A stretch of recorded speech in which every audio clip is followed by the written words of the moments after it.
So say yeah, yeah, yeah. It's time to feel alive. So say yeah, yeah, yeah. Hey guys, sorry for the hood and everything. I just got a haircut today and I hate it. I really hate it. So I'm just gonna be covering my hair. But as most of you may know, I am a Pokemon fan. So today's video we're gonna be going over some pretty good Pokemon theories, and I'm gonna be pretty much just giving my opinion on them. Like, I'm gonna say like whether I'm convinced by these theories or not, or if I think they're good, if I think they're not good, or whatever the hell. And yes, I got my intro off of a website. It's called Render Forest, as the watermark says. I feel like it's good though. Okay, but we are going to get started. I'm going to look through different websites. So, here's a good one. Misty is dead. Starting off with a strong one. Let's do this. Okay. Though this one may seem a little far-fetched at first, a little humor there, there's a Pokemon called Farfetch'd. There's actually some empirical evidence to suggest that Misty is in fact dead. In episode 24 of the anime, Misty is licked by Sabrina's haunter. The thing is, though, numerous Pokédex entries for the Pokemon suggest that a lick from Haunter is actually fatal. As such, it stands to reason that Misty would have died soon after that fateful lick. Her continued inclusion in the anime would obviously suggest otherwise, but some fans of the show have speculated that this is just a symptom of Ash's grief. As far as they're concerned, all of Misty's battles from episode 25 of the anime onwards were actually fought by Ash, who, stricken with grief for his lost friend, is attempting to keep her memory alive and her heartbroken Pokemon active. It's a pretty strong one. I like that.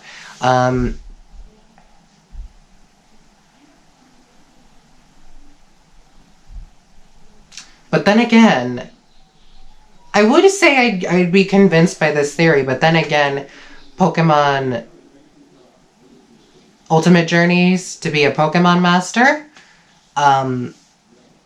shows Misty one more time before Ash's journey comes to an end.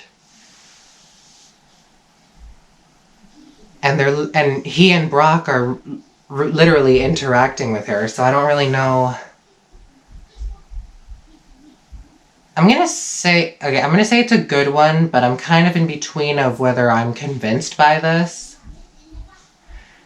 You guys let me know what you think of each theory in the comments, alright? Okay.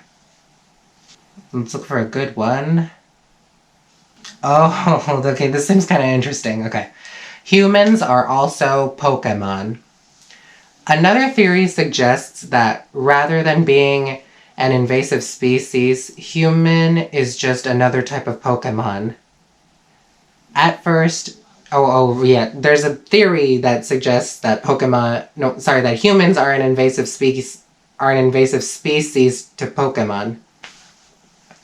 Okay, at first, this may seem a little ridiculous, but the fact that humans only make up a very small portion of the total living creatures found throughout the Pokemon world could perhaps back this up. Then there's the fact that there are multiple versions of the characters, like Nurse Joy and Officer Jenny. Granted, no human character in the show has ever evolved, but then not every type of Pokemon can. Likewise, the fact that Pokemon of the same type can have different appearances further strengthens this line of thinking. Okay, first, I don't really think that last part really backs it up, but yeah, there are multiple identical versions of Nurse Joy and Officer Jenny in every region, and I do remember one episode where there's a Nurse Joy with a darker skin tone. And I think that kind of suggests that it's a shiny version of Nurse Joy. And I believe there was a Nurse Joy who had 2 daughters. And they looked more like her, and they looked exactly like her, and nothing like their dad. When it comes to breeding Pokemon, what comes from the egg will always be what the mother once was. What the female once was, I should probably say in the situation. If you take a female Umbreon and a male Pikachu, what comes from the egg will always be an Eevee. And if you do it the other way around, if you take a female Pikachu and a male Umbreon, what comes from the egg will always be a Pichu. So I like this theory, and I am really convinced by this. Hold up, let me... hold up. I'm trying to charge my phone. Oh geez, okay. I'm using my GoPro to record me, or to record myself. Okay. Next one. Missing No are corrupted Pokemon. Okay, this should be interesting. If you guys don't know what Missing No is, you should look it up, or I could explain Missing No in another video. Those who played the original Pokemon games will likely remember Missing No. I did not play those games, but I do know what it is. The glitched Pokemon allowed players to duplicate any item in red and blue, effectively providing players with an unlimited amount of rare candies and Master Balls. Though many consider it to have been a simple programming error or the remnants of a removed Pokemon, some have other ideas about the origins of Missing No.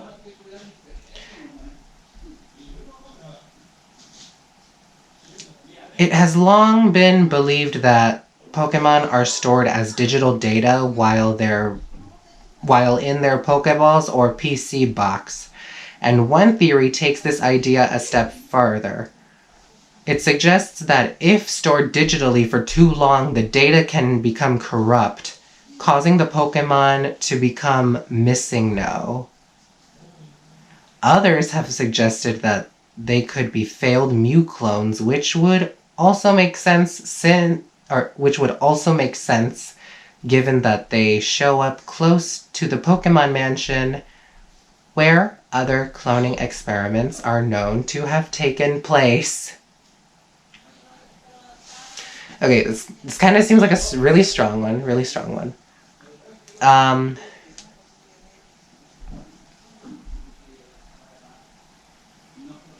Yeah, after that last one, I think that really convinced me that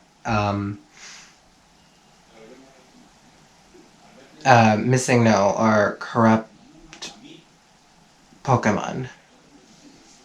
Yeah, that's pretty much it. Yeah, I like that one. That one's like... That one has me so easily. That one had me like really easily. I don't know why. But let's move on. Ditto was made to breed Pokemon close to extinction. Okay, let's do this. One of the most popular theories about Ditto is that it is a failed experiment by scientists to try and clone Mew, but what if that was only partially true? Ditto may be a man-made Pokemon, but instead of it being a failed Mew clone, Ditto was made to breed with extinct Pokemon. This theory makes sense for many reasons. Firstly, in the game, Ditto is mainly used to breed other Pokemon. But in the first Pokemon games, there was an area called the Safari Zone, where only some Pokemon were available, like Kangaskhan. It is assumed that because those Pokemon were only available in that area, that they were close to extinction. It is assumed in this theory that Ditto was made to make offsprings with Pokemon that were close to extinction to save that Pokemon breed. It really isn't such a crazy theory once all of the facts have been weighed up. You see, I think this one's like pretty, like, I think this one's equally as strong as the theory of Ditto being a failed Mew clone. So I'm going to say I am convinced by this one.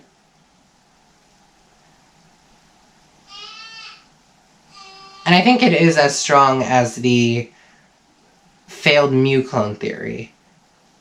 This one, I think this one's going to be my favorite so far.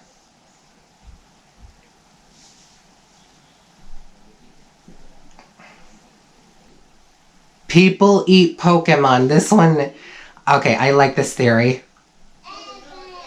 already.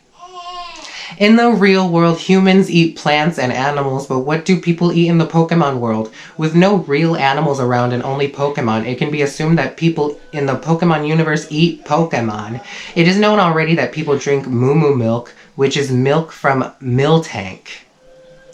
But as far as meat goes, Pokemon doesn't go into much detail about what they eat. In the anime, it is shown that Brock makes a variety of dishes, some that even include meat in them. But where does the meat come from? It is clear that there are either animals in the Pokemon or in Pokemon that aren't shown, or that Pokemon trainers really eat Pokemon for their meat source. Okay, this one I'm gonna have to agree with this. I am hands down. This is this has me convinced, and I think it's really strong. Like yeah, you don't see like cows, dogs, or freaking fish, or pigs. It's all Pokemon. I think like Pokemon are the animals in their universe. Oh hell. What was I saying?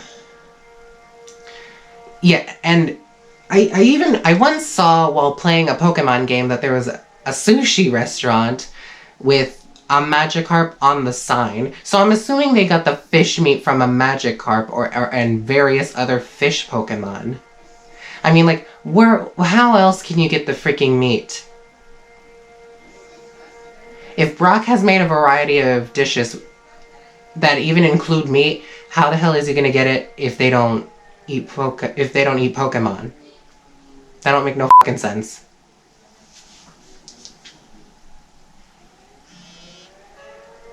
Alright, let's move on.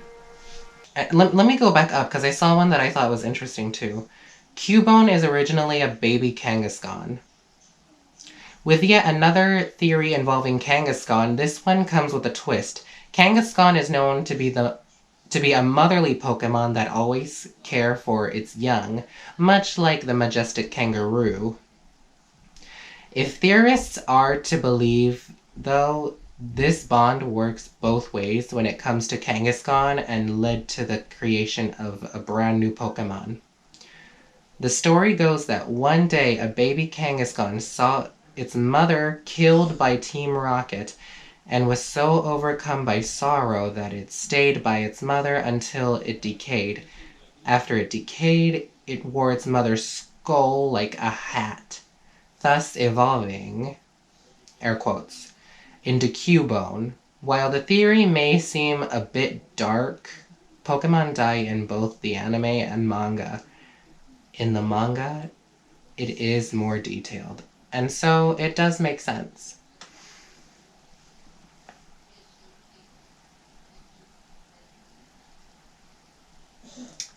I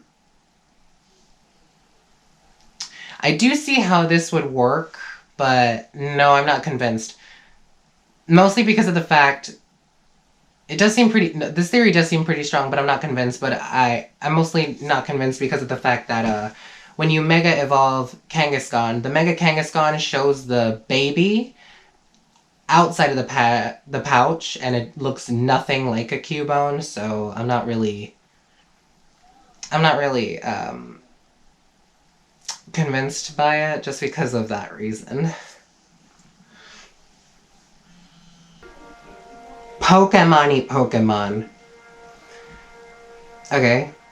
An even darker Pokemon conspiracy theory suggests that trainers force Pokemon to eat other Pokemon in order to get stronger.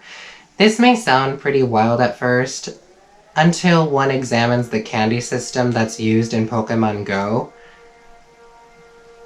As those who have played the game will already know, it's possible to send a Pokemon to Professor Oak in exchange for some candy.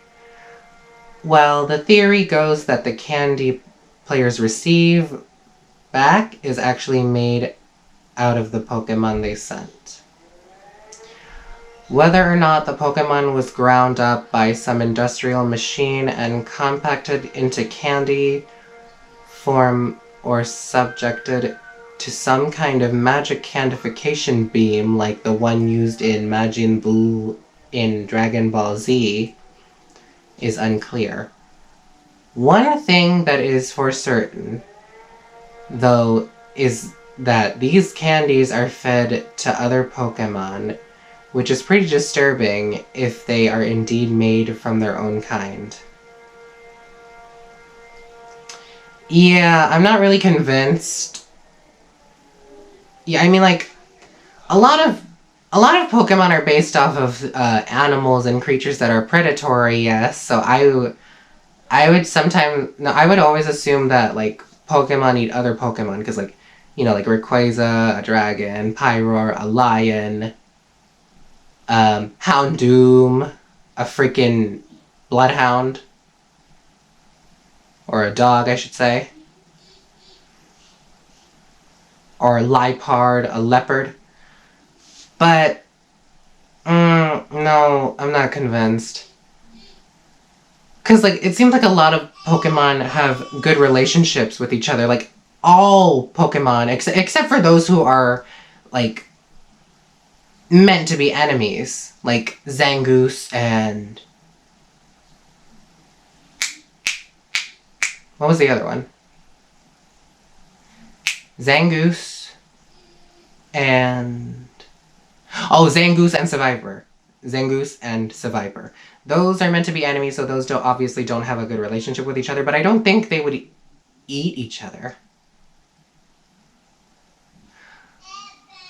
I'm not really making a good counter-argument here, so I guess I'm gonna say, I'm in between with this theory being strong, but I'm not really convinced. I'm not really convinced.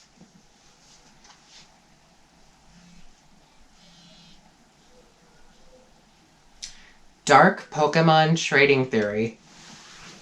Okay. In the Pokemon world, there are many Pokemon that need to be traded in order to evolve into their final form. Haunter to Gengar, Machoke to Machamp. With that in mind, many players have found themselves wondering how exactly Pokemon like Gengar show up in the wild. As far as anybody knows, Pokemon like Gengar and Machamp can't evolve without first being traded. This means that the trainer of any wild final form has either released the Pokemon or that the trainer has passed away. While this theory is very dark, it is also very sad and is probably true.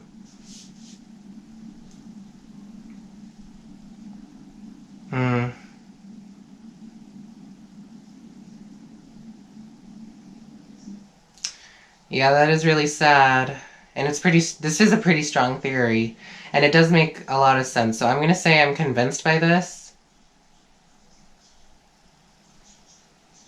Yeah, the only thing that would make sense to why these Pokemon show up in the wild is if their trainer released them or their trainer's dead.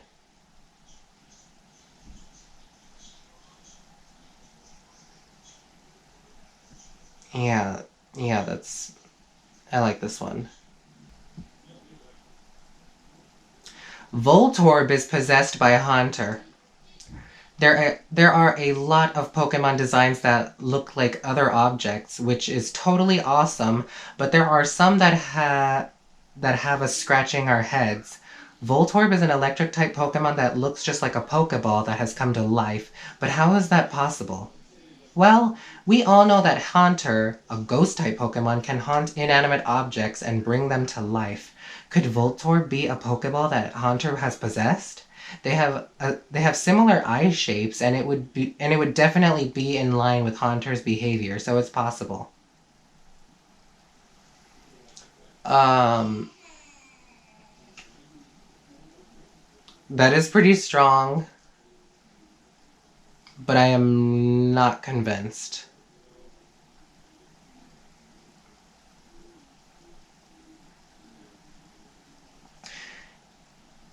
If a ghost type Pokemon possessed an inanimate object, why would it be an electric type?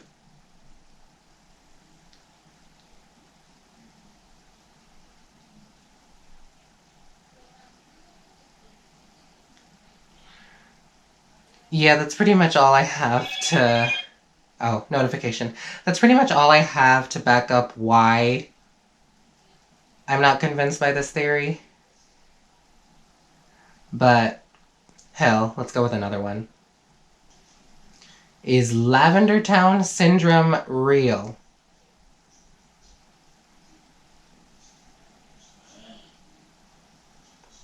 Lavender Town Syndrome is a reference to an alleged disease that plagued the children living in Japan when Pokemon Red and Green were released.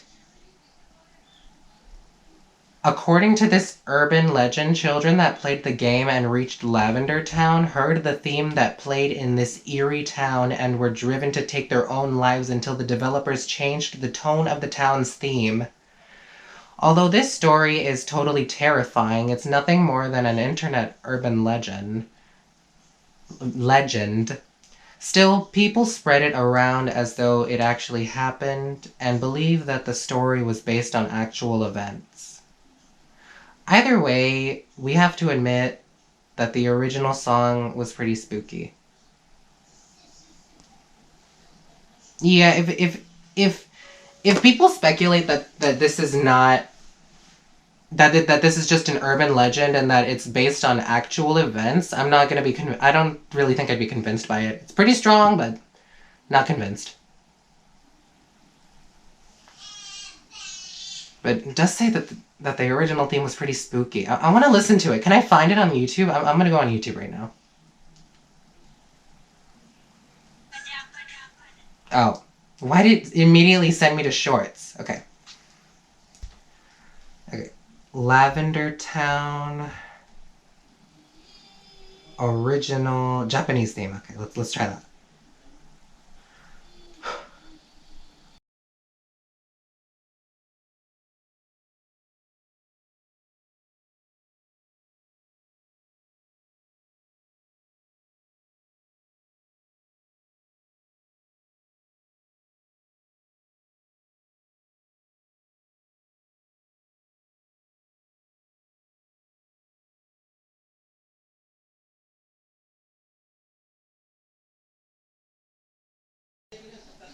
Holy shit.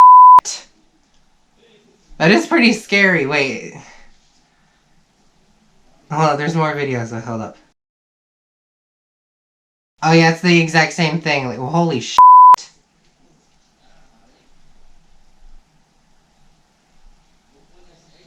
Okay, that is pretty spooky. I'm not gonna lie. Oh my god. I'm gonna wait. Should I replay it in the video? I don't know.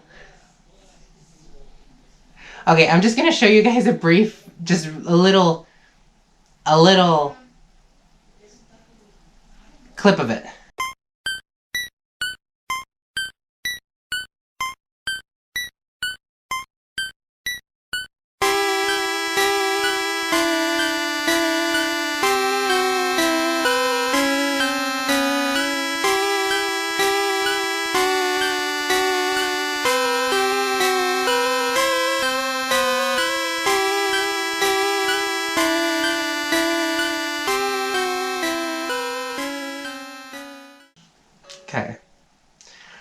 I'm gonna go on to another website because I don't see any more on this website that look interesting.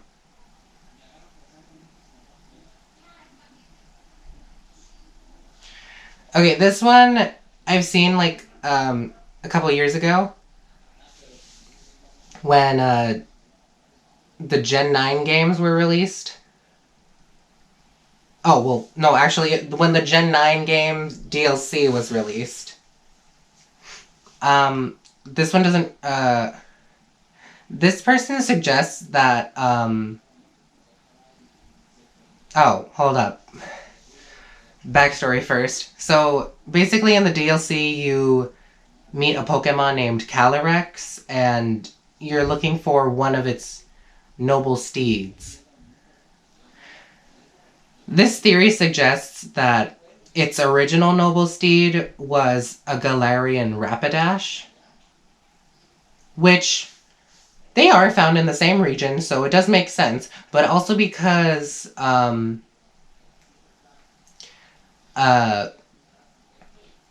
Spectrier has long hair, just like the Galarian Rapidash does, and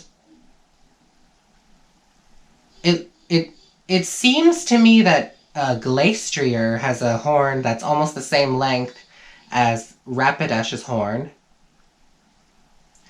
and Rapidash and Glastrier have pointed ears, or pointy ears, I should say, and Rapidash has fur on its hooves, just like Spectrier. So I'm assuming Glastrier is supposed to be Rapidash's frozen body, and Spectrier is supposed to be Rapidash's spirit. Because a notification, oh my gosh, because since there's a lot of snow in that area, it would make sense that the Rapidash froze to death. Okay, now for my own personal theories. When it comes to breeding, legendary Pokemon are known for not being able to breed, but I kind of feel like they bred at least once because of there being shiny versions of every legendary Pokemon. Though they're shiny locked, but there are still shiny versions. So, why would there be a shiny version if apparently there's only one in their species?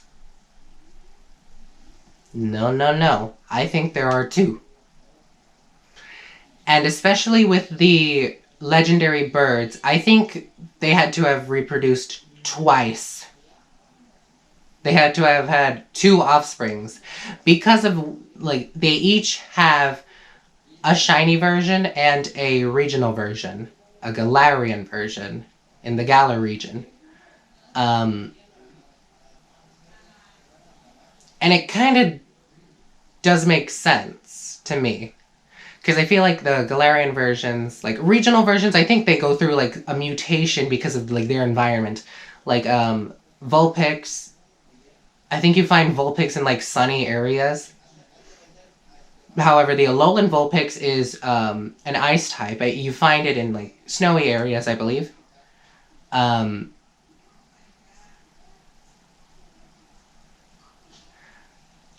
another theory that I have is that Pokemon reproduce asexually. Because of what I had mentioned earlier about the theory that people are Pokemon, and when I was talking about Nurse Joy and her daughters, because of them looking only like her and not like their dad, I think Pokemon reproduce asexually because of the fact that whatever comes from the egg will always be what the female Pokemon once was. Like I said, female Umbreon, male Pikachu, Eevee. female Pikachu, male Umbreon, Pichu.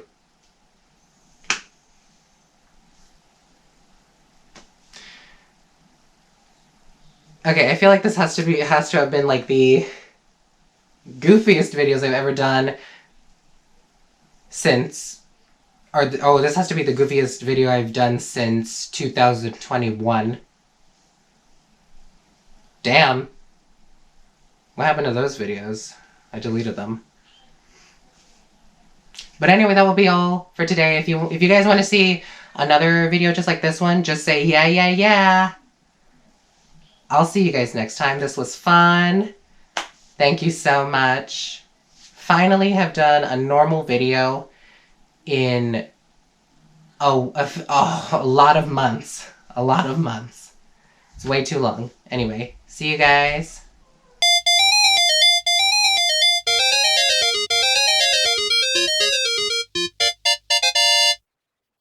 That's all.